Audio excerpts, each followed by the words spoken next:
Hi, everyone. Welcome back to the Josh Gerben Show. Today, we talked to Jeff Pomeranz, who is an attorney in South Florida that started his own practice 6 years ago. The big headline from Jeff, he bought his own building and has been renovating it for the last year to host his law firm and his wife's business. We'll talk about his decision to do that and how it might be a good idea for you to go out and buy your own building for your practice.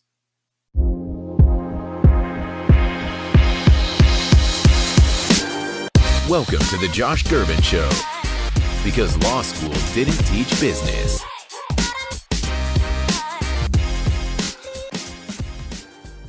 Well, Jeff, thank you so much for jumping on the podcast this morning. I greatly appreciate it.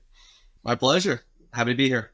Yeah, and just to get everybody started and let them learn a little bit about who you are, can you tell us when did you start your own law firm?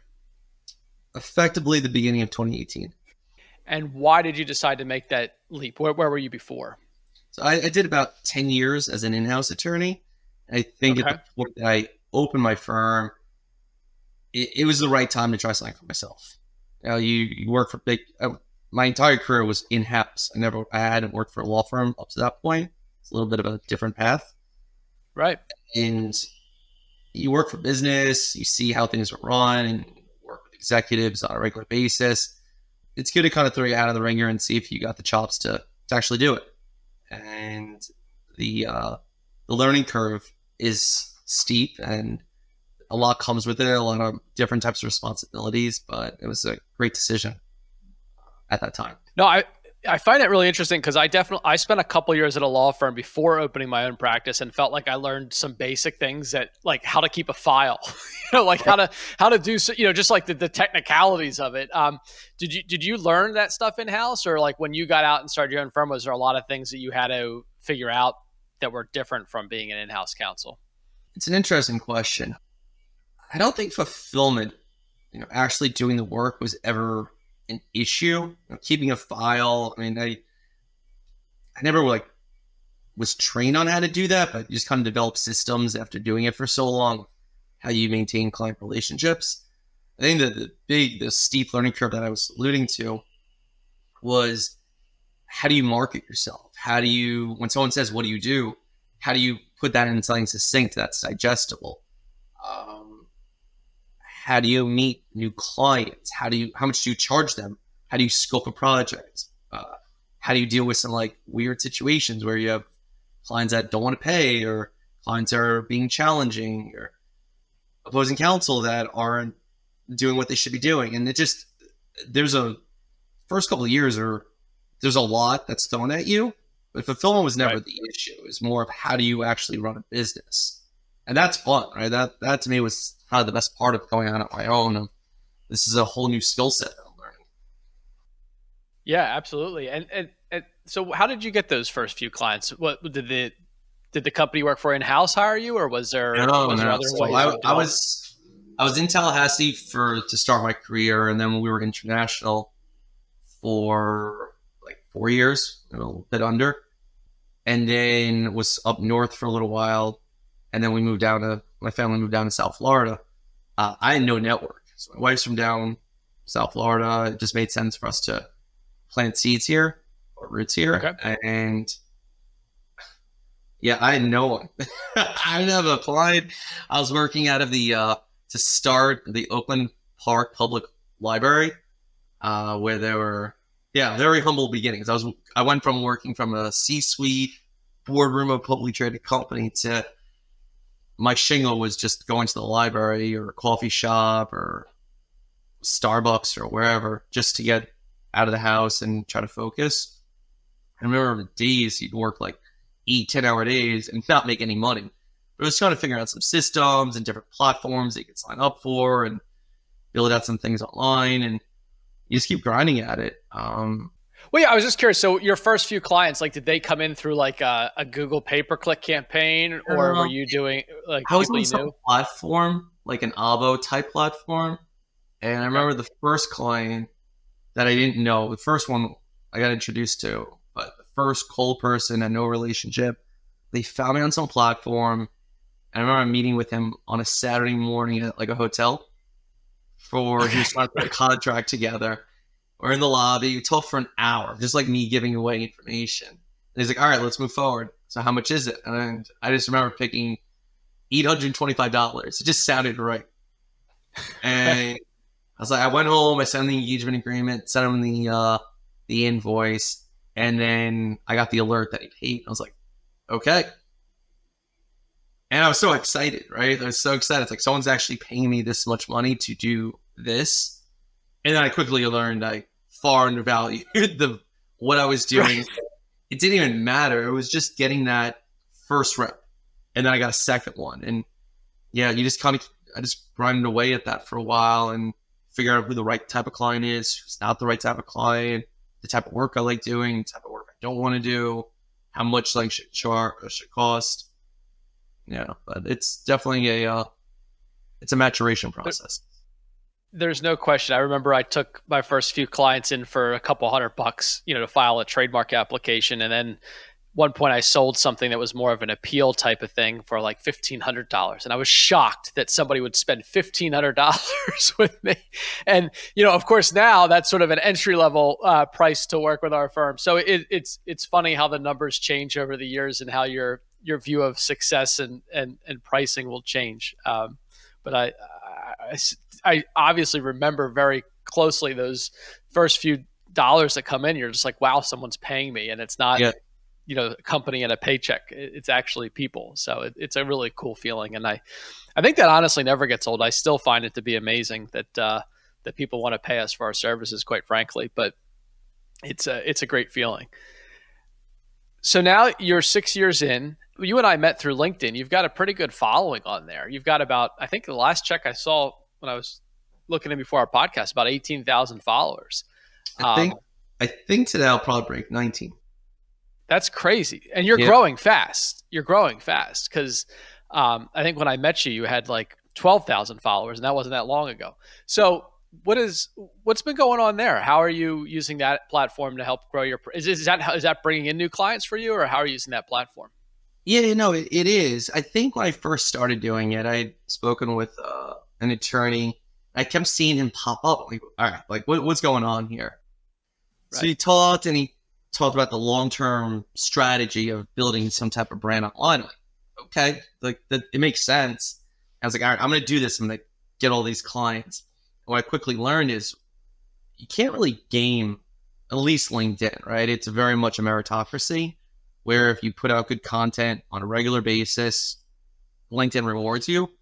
And if you're trying to just post for metrics, it doesn't really work. I think the engine's smart enough to realize like what good content is and isn't. So I just kind of started writing for myself. And I usually come up with ideas after a workout, or if I'm in my garage, I have a good like home gym where it's fresh air and the garage door is open and like moving around. It's like, oh, that's a good idea. Stop and I'll write something. And that's pretty much been the evolution of it.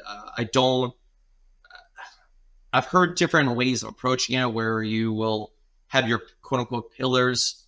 You write certain topics, or that you'll sit down on a Sunday and write for an hour or two. It's just never felt natural to me. Like some of my best posts are just, I have an idea, I'll write for, I try to cap it at 10, 12 minutes. And if I can't get it out in that time frame, I scrap it because I know it's forced and won't be good. Do you remember a few months ago when, I can't remember the name of the platform, was marketing, they managed cap sheets, and then they were marketing to other, like investors of companies that were private, trying to get them to sell their shares. Do you remember that? I don't think I do. All right. I saw the post. It was a CEO who said like he had like a cap sheet with people that no one would know about, and this Carta, that's what it was. Carta was marketing to those people to sell their interest in the company. And I listened. It was probably 30 minutes live. I remember it was like a Friday or Saturday night, and I see this like, this is crazy. And the post just exploded.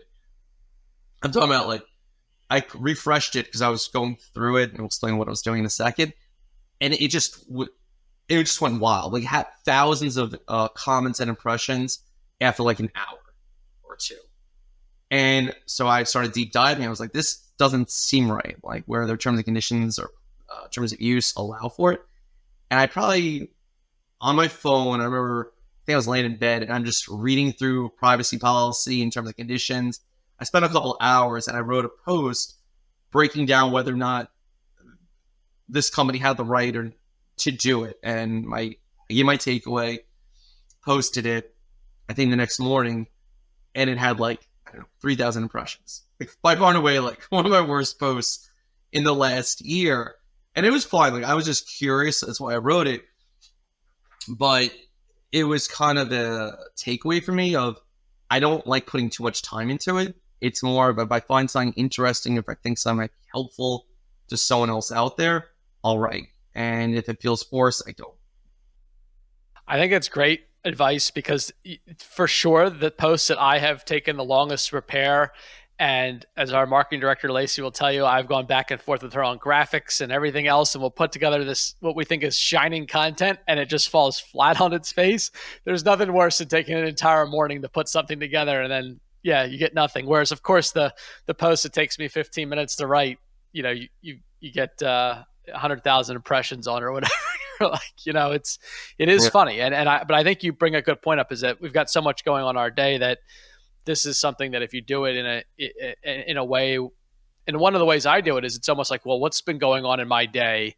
Or I might, so that people don't necessarily think I'm writing about that, I might make journal notes and a couple of weeks later come back and post about something.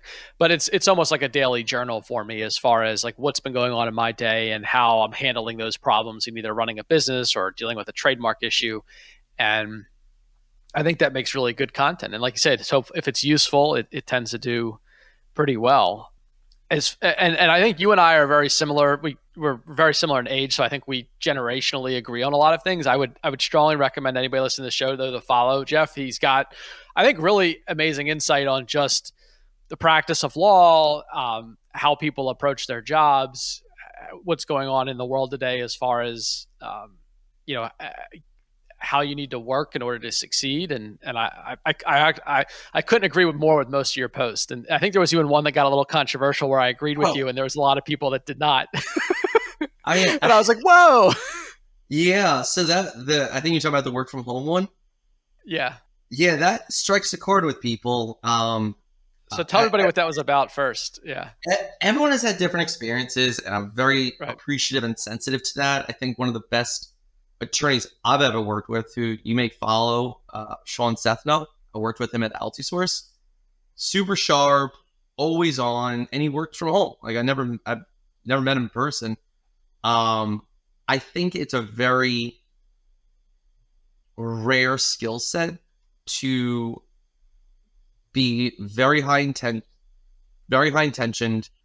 very efficient, productive, actionable, and to be able to do all that while being remote.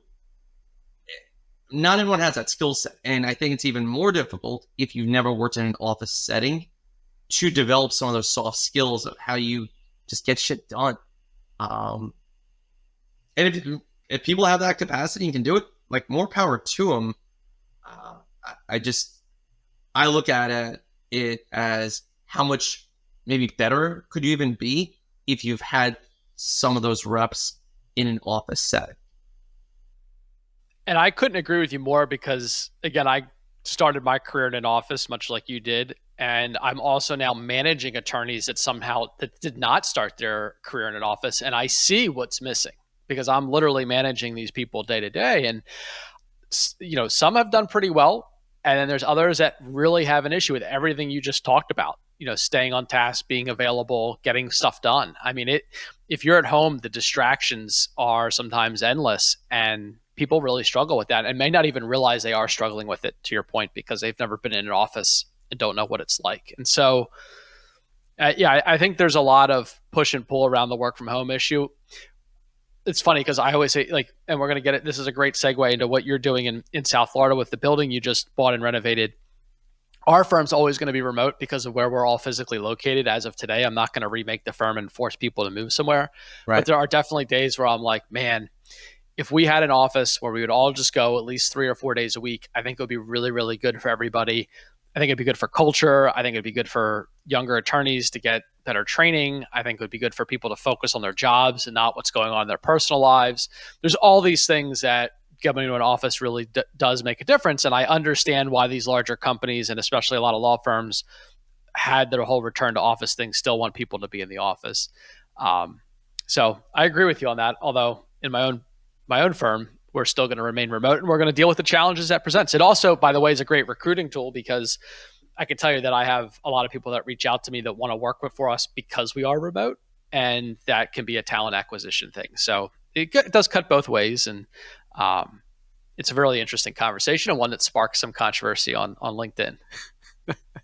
Very true. Perhaps got you a few followers. Yeah. Again, I think I did it initially to grow the audience. I think now it's more, I just enjoy it, and that's more of a byproduct. So if you actually look, I don't engage with the comments. Maybe I shouldn't be sharing that from how I approach it. I read them. I just don't. It takes a ton of time if you really get into the weeds and respond to comments. I did it for a while, and I'm not trying to build a vanity. It's really, if I can add value and show off how we approach situations. Like I wrote, I think, this weekend about litigation. It's just harsh realities of different things that you are going to encounter. So no one right way to do it. It's just what makes sense for me right now with all the different pulls I have going on. Oh, absolutely. And a bow and tie on that LinkedIn conversation, do you find that you have gotten new clients from it, or what do you find the most useful? What are you getting from the platform? I think it's an arrow in the quiver. It's one way to market yourself. I'm part of a networking group down here in South Florida. And I've built some really good relationships with different referral sources. Past clients will send referrals, or I have a really good presence on Google and some other platforms. So if that's all you do, maybe it works. I think there's a lot of different ways to kind of put your name and your brand and your firm out there. And that's one approach. But it has to be genuine, because I think it's pretty transparent when people are just writing about how great they are, or this is what they're selling. Like, no one wants to read that. I don't even want to write it, let alone read it. So that's the litmus test. If you write something and you don't think it's interesting, no one else is going to. No, completely agree. And I find it deepens relationships, right? I mean, if people that know me, follow me, or start to follow me, you're deepening a relationship. Every once in a while, maybe I get some work from it, but I feel like it's more about our current clients, our referral sources that see us, appreciate the way we work. It seems to be the actual development of new business from it probably happens from time to time, but it's definitely not. I wouldn't rely your whole business development efforts on your LinkedIn post. And if you're gonna rely on it, you have to build some authority. If you're doing it, August 6th will be my 2-year anniversary for my first post on LinkedIn. And I remember that because I was at a friend's house, and I was like nervous to even put my voice out there. You know, what will people think? And no one really thought anything because it didn't get much visibility. But yeah, I mean, I think it's a very healthy exercise, just helping consolidate your thoughts and refining how you message and present. And there's a lot of benefit in just going through those motions. No, I agree with that. And thanks for sharing, Jeff. That's really helpful. I'll take the opportunity to sort of segue the conversation to something that was one of the reasons I wanted to bring you on the podcast in the first place, because it's something unique you're doing with your office space. In the remote work world, there's still definitely the need for office space, especially for law firms. And you went out, it sounds like, and actually bought, from what I gather, an entire building, right? Down in the Fort Lauderdale area. Is that correct? A little bit north. It's on a main thoroughfare that splits effectively Broward County and Palm Beach County. So if you're thinking like Boca Raton, sure. Yeah, sure. It's if you get off on I-95 and you head east towards the beach, you pass the building. Okay, that's a great location. Yeah. What spurred you to buy the building? So as a service-based business, you know that there's only so many deductions you get. Yep. Right? You have headcount, which is a deduction. You have meals, maybe you rent off your car, your office that you said you don't like. You don't like renting. Understandably, there's some tech that you have, some insurance, but it's not like there's a true cost of goods sold. No raw materials, and that means that if, I don't know, just make numbers easy, if you make $500,000 a year, unless you have deductions, you're paying 30% of that, give or take, to taxes, which isn't ideal. So I always looked at owning an asset as a way to reduce tax liability. But so that was kind of like one component. The others, you talked about when before maybe this started about renting. Typically with commercial lease, your rent increases year over year, say 3%, maybe it's tied to CPI. You lock in a lease for a few years, maybe the landlord spikes the rent if you don't have an option. In year 4, where now you have to move. In the current place I'm at, we renovated, probably spent, I don't know, 7 to 10 grand, making it look nicer before we moved in. And I've been here for a while, so it's fine from a cost standpoint. But when you get a mortgage, it's fixed, assuming you don't do an adjustable rate. So I know I'm locking in my rent for the next, in this case, 10 years. You mentioned South Florida. South Florida, I feel like, is an insulated bubble in that whatever happens throughout the country, South Florida real estate just goes up. Even in 2008, Right. if you look at how much the market got hurt, the numbers today comparatively are significantly higher by multiples. So from that standpoint, it's a pretty safe investment. It's got great exposure. 34,000 cars pass it every single day. So there were a number of reasons I was looking at buying real estate. I spent the better part of a year looking, and I don't know if I shared this with you, but I actually have a real estate broker license as well. So I know I know the area, I know the market. I was looking on LoopNet every single day for real estate. I had made offers on 3 properties prior to getting mine under contract. I didn't even get a response because I was trying to work with an SBA loan. An SBA, are you familiar with them? No, not. So typically with commercial real estate, you have to put 20% down. So if you're buying $1 million property, it's 200 grand. SBA comes in and helps out the bank and says, you only need to put 10% down, and the SBA, I don't know if I'm using that word, but guarantees it for the bank. So the bank is only on the hook for either 40 or 50%. So the loan to value ratio for the bank is much lower than what it would be if they were financing 90% of it. So bank reduces its risk. The problem is no one wants, for $1 million down here, no seller is interested in SBA loans. It takes a lot longer. And I didn't know this when I was looking at it. The fees are not insignificant. And you also have to encumber your homestead. Like in Florida, we have homestead protection. You have to, the SBA gets a lien on your property. So it was like, there are all these downsides. Kept making offers, no one would even respond. And then I got introduced to my banker, who's awesome, Steve Markham. Give him a shout out on here. And he, with First Citizens, they gave me a loan for 15% of the, with only 15% down. So not an insignificant amount of money, especially if you're contemplating renovations. Plus, they helped me out with some other financing to help with the renovations. And the rates were amazing at the time I bought it. So it just made a lot of sense when I found this property. But it's been a process to get it renovated to the point that we want it. Hey everyone, I hope you're enjoying today's episode of The Josh Gerben Show. This show is brought to you by none other than Gerben IP. Gerben IP is a trademark, copyright, and patent firm based out of Washington, D.C. We've been in business for more than 16 years and work with clients from all over the United States and the world. If you are a U.S.-based attorney, please know that we do accept referrals from attorneys and pay a 20% referral fee for the lifetime of a client that you refer to us.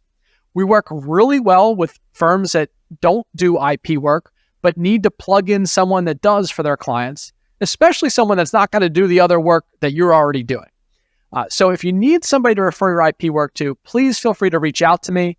My email address is jgerben@gerbenlawfirm.com. Drop me a note. I'll be happy to schedule an appointment with you, talk about our referral program, talk about what we can do for your clients. Thanks again so much for listening. Now back to the show. Right. So how long have you been renovating it now? A better part of a year, you said? So permits took about a year because Oh, wow. I know. Part is my fault. Part is it just takes time to get the plans right.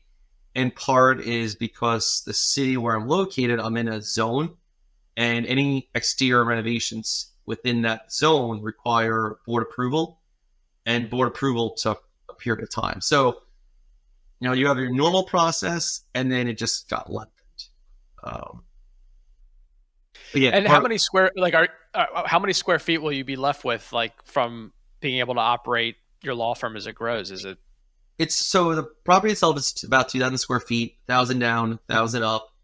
Okay. The way that we've laid it out is downstairs I have 2 offices that I could rent. I just probably won't.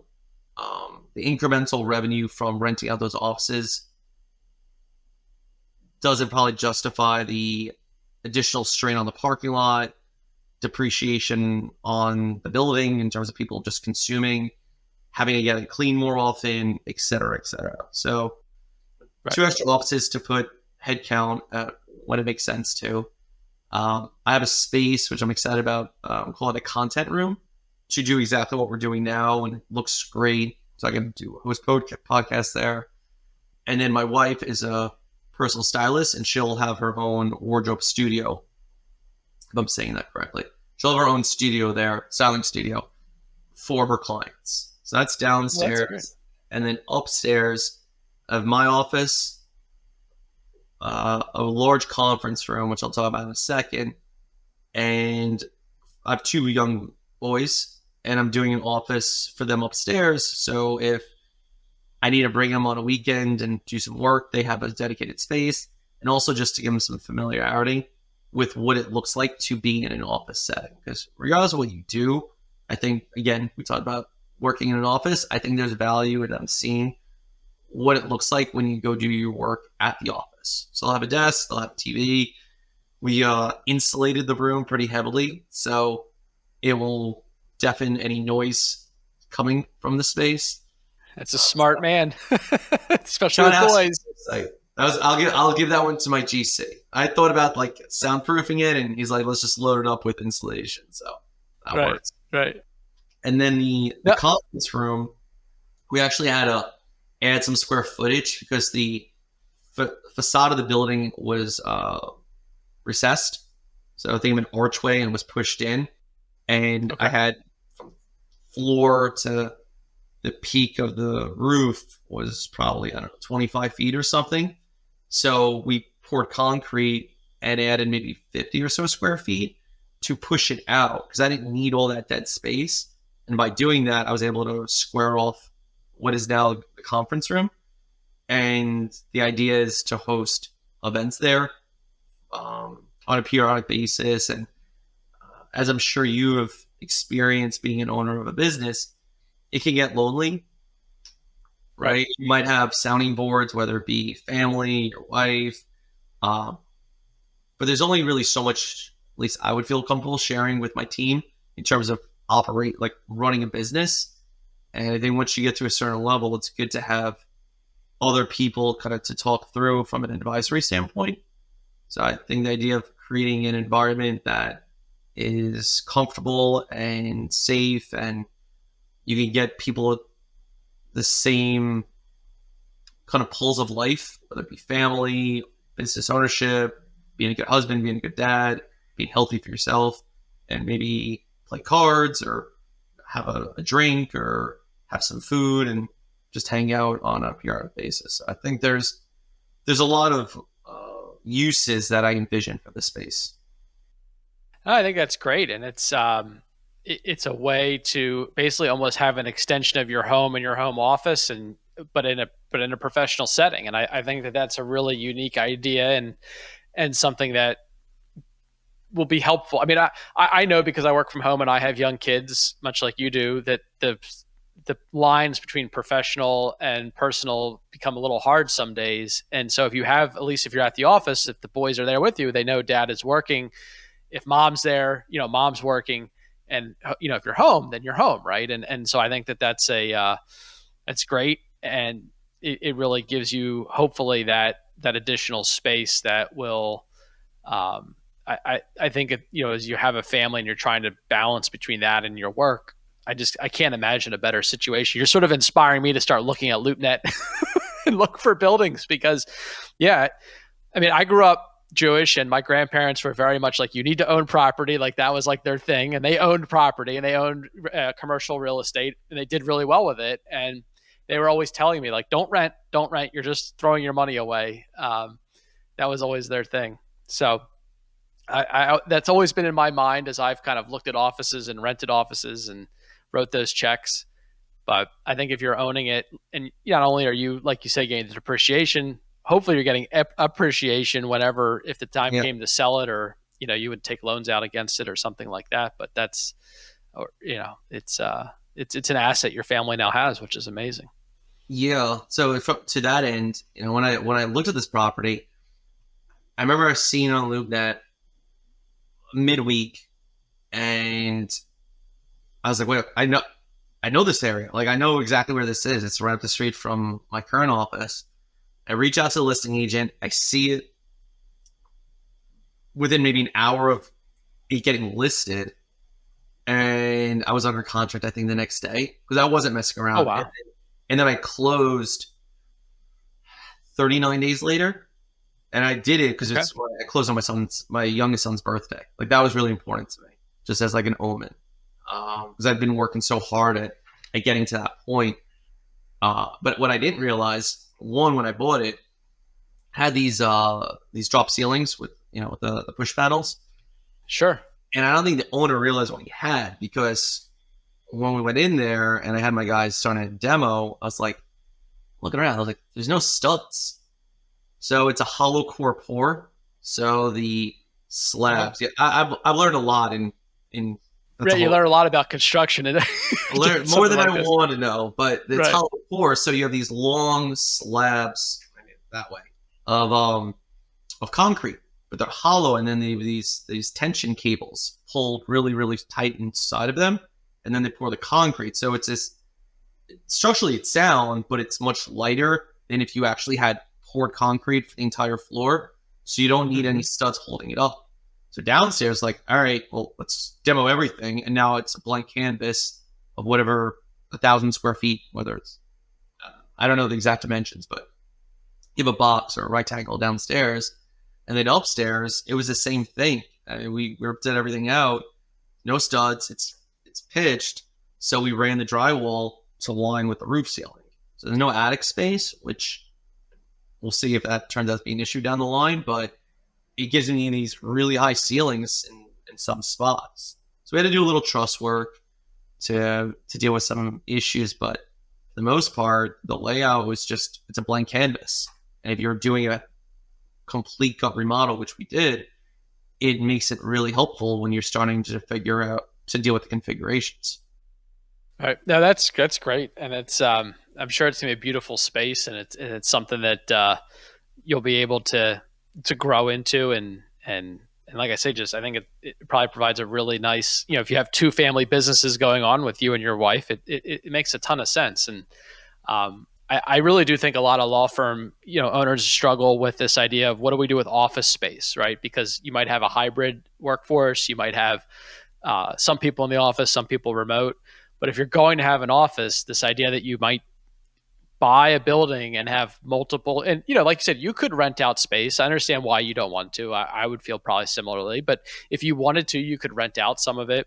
Even if you, for some reason, outgrew the entire building, you could rent the entire building one day, right? So I think that there's just a lot of options that investing in real estate gives you. And sometimes if you have a service-based business, getting a building is another way to sort of diversify your portfolio, so to speak, right? It's an investment you're making, and it's just where some of the money gets taken off the table and put into. So I think it's a great Great idea, Jeff, and it'll be really interesting. I hope you post some pictures of it. I Yeah, haven't seen it yet. I've been I did a few like at the nascent stages of it, like when there was just shell. Be a good before and after. Yeah. Yeah, well, I actually have a post that I'll do that I want to take a picture of like my early beginnings and show that to where my office then versus now. I think there's a lot that goes, people see what the now is, right? Like I wanted that branding. I want the idea that if you're driving by the building, that sounds like must be a good attorney because right. it looks the part. No, I fully appreciate that. And I think that's, we look at that as our website. Like we've invested a lot there because we want to say this is the only roadside, this is what people see when they come to us. This is our only home base, but an office is that other home base to say like, hey, this is who we are. And, it's how you present yourself to the world. And so I think that's so cool. I think you should look at it. And I didn't get into the depreciation, but if the building, I don't remember the exact value, but make numbers easy. If it's valued at like 600,000, because you don't count the land for depreciation purposes, and it's like 27 and a half years, I think you depreciate commercial real estate. I could be wrong on that, but figure, I don't know, 20 grand a year deduction you get from owning this asset. Now you have to pay sales tax, so it's not. There's some accounting behind it, which most CPAs should be able to figure out. But what you pay for it isn't really what you pay for. Like you do get some benefits, you get the deduction with the interest, and from the sweat equity standpoint, I'm fairly confident that we've done well in terms of the renovations that we've decided, how this market has appreciated value in the last couple of years. And I didn't even know about it, but when I bought it, I start a school zone. So people drop, like literally my corner, people drop 30 miles an hour. It's like, man, the seller had no idea what he had between the high ceilings and the exposure on a main thoroughfare. But that's amazing. And then the final point on it maybe is that just to remind everybody, you took a year looking around, right? I mean, it took some time to find this. So sometimes if you're looking for a building that's going to suit your needs, you've got to have that patience, which probably is true in a lot of things in business, but that's, having that patience and waiting for the right opportunity. And then when you saw it, like you said, you had an offer in within 24 hours because you were so aware of the market, so aware of what you were looking for. And this checked so many boxes that it became an obvious decision. And that's always the best kinds of decisions. I feel like when you've exhausted all the options that are out there and something presents itself and you're like, damn, this is it, and that makes it so easy. And I think that's awesome. I think that's actually a great point you raise, that this was not happenstance. Like I just lucked into it. There was some luck, just that I caught it the day it was online and sellers will work with me. But if you need your financing lined up, if you're gonna buy $1 million property, you need to have, I don't know, I probably have $250,000 in cash in a bank account that you don't touch. It's gone because when you need it, it's there. I think there's a lot of preparation that goes into having that good fortune, which to your point is probably a consistent theme that you can apply throughout any aspect of business. No, absolutely. Well, I really appreciate the time today. I know we're kind of coming up on it here. Was there anything else that you thought would be interesting to touch on in your from your practice and your first 6 years here? Anything that you think would be good, useful information for the audience? So, well, who's your audience in terms of like me? A lot of other lawyers, like a lot of other lawyers in small firms that are looking to they're just understand the business side of law. I would say if you do not have a background in business, doing like a mini MBA, or finding a mentor that has developed a business that has headcount, which is probably a really good litmus test. Like, does that law firm understand business? Do they have headcount? And if they have headcount, they've had to get at least a few things right to be able to cover payroll. Yes, it's true. It's a lot different running a one-man show or a one-woman show than it is, 15 or 20 people or more. So for sure. Yeah. But it is, and I'm sure you would agree, the most rewarding thing that you've done in your career is being able to build something from nothing. By far. I mean, you can't even begin to quantify, what that is or what that's done for my life and my ability to be with my family, or financially what that's done. I would have never gotten to where I am working, at some other firm, for the last 16 years. It just wouldn't have happened. So there's nothing like being your own boss. I think, there's a lot of challenges that come with it. You have to be prepared for those challenges. But if it's something that you can handle, and you have the know-how to do it, there's really no better way to go in my view.